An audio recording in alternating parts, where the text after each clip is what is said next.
Hi, thanks for dropping in on my channel. In this video, two of the most well-known larger condenser microphones around, the Rode NT1a and the Rode NT1. By the end of the video, you might agree that these are the two best value mics around at their price levels.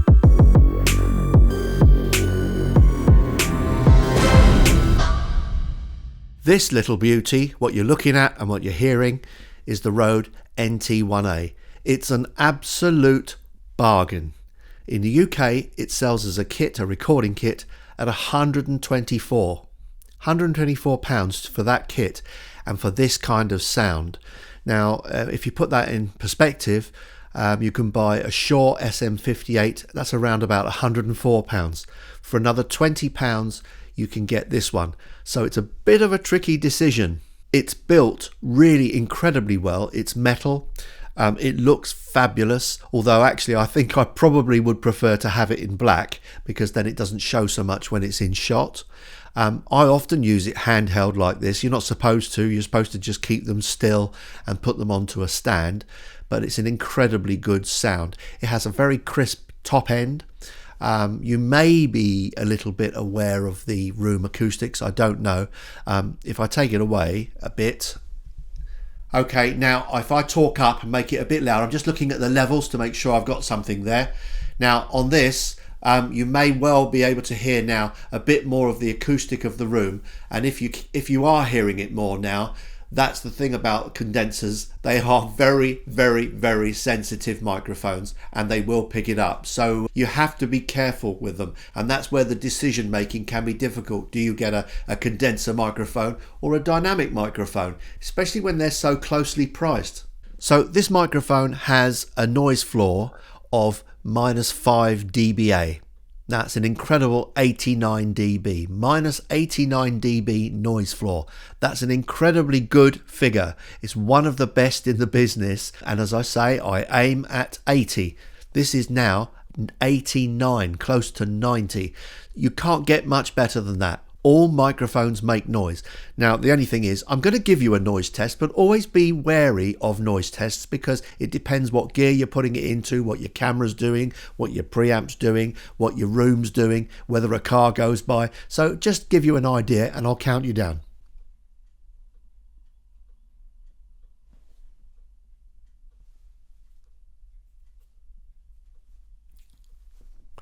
Okay, so that's the kind of noise figure that you can get from these microphones on my equipment. Obviously, if you put it on your gear, it might well be slightly different.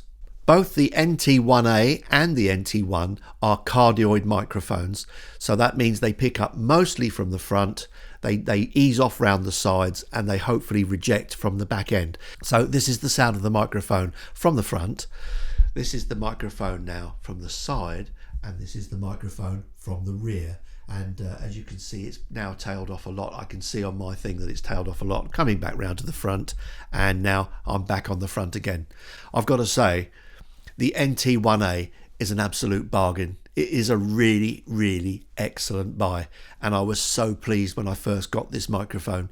This little beauty is the Rode NT1, my favourite microphone. It retails at the moment on Amazon for £196, so it's virtually double the price of a Shure, the SM58. It's not quite double the NT1a. NT1a at 124, this one at 196. So for an extra 70 quid, you get a noise floor of -4.5 dBA. That's ridiculously low. That equates to 89.5 dB.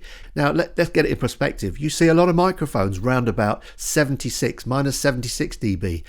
-74 dB is quite common. -76. So I aim at 80, as I keep saying. We're talking about virtually 90 on this one. 90, -90 dB is extraordinarily low. In fact, probably I think my room is going to be an awful lot louder. Now the noise floor on this is going to be then just the same as the other one. You'll barely notice any difference.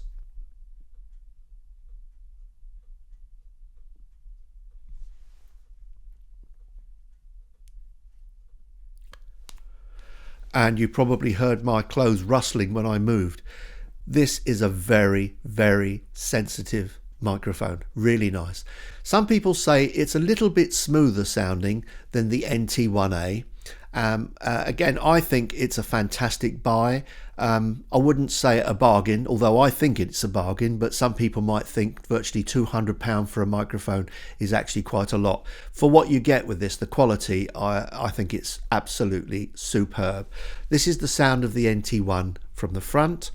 This is the NT1 from the side of the capsule, and this is the NT1 from the rear of the capsule. This is the side of the capsule, so we're talking about if it was a long mic, it would be that way, and then turning it round again towards me. This is the one I would aspire to get if I wanted a really good microphone at a really good price. I think this is a tremendously smooth, full sounding microphone. Superb. It's my special microphone. I love it a lot, and I do look after this one. Both of them are pretty delicate. You just don't want to drop them. Never drop a condenser microphone. They don't recover that easily. This, I think, is probably one of the best buys around. 196 for this kind of microphone is super. It's also black. It's also matte. And so therefore, if you're in lights or you're doing theatre stuff, it doesn't show up so much. So there you go. Look, it's a beauty. The only negative I can think of with this microphone is it's a hell of a weight. So if you put it on a boom, stand, the weight of it could pull it down, and you might have accidents. So if you're going to boom this thing, you're going to put it on a boom stand or any kind of stand, make sure it's a substantial stand. Don't get one of those cheap £20 jobs, because they don't hold these microphones. Or put it on a table. If you put it on a table and you've got it on your shock mount, just be careful not to tap the table, because this will pick up such small things because it's so sensitive. This is a fantastic buy, a great microphone. The NT1a is a fantastic budget microphone. You can't go wrong with the two of these. With a noise floor as stupidly low as that, you've got extra headroom for your gain. You can get away with raising the gain a bit. The only thing is make sure you haven't got a noisy preamp, because if you raise the gain, up comes the preamp noise, not the mic noise. But when you first hear one of these, you put a headphone on and you listen and you turn up the gain, you think, is this actually on? And then someone speaks and you think, whoa, this is a really good microphone. If you're thinking of spending about £200, I'd get this. This is the one I would get. If you want to be around about £100, for me, it's the NT1a. It's a superb microphone. That low noise floor is fantastic on a microphone. If your room is touchy, or you're a bit rough with your gear, or you want to take it outdoors and you want to throw it around and use it all over the place, and you get a lot of reverb, then I would say Shure SM58, can't go wrong. Lovely microphone. All really great microphones. It probably won't be too long before you get the urge to buy yourself a larger condenser microphone. But you need to bear a few things in mind. One, they do need what's called 48 volts phantom power, so you're going to need a preamp to supply that power. They're really only for static use. You need to treat them very gently. If you drop one of these, the chances are it might not work again.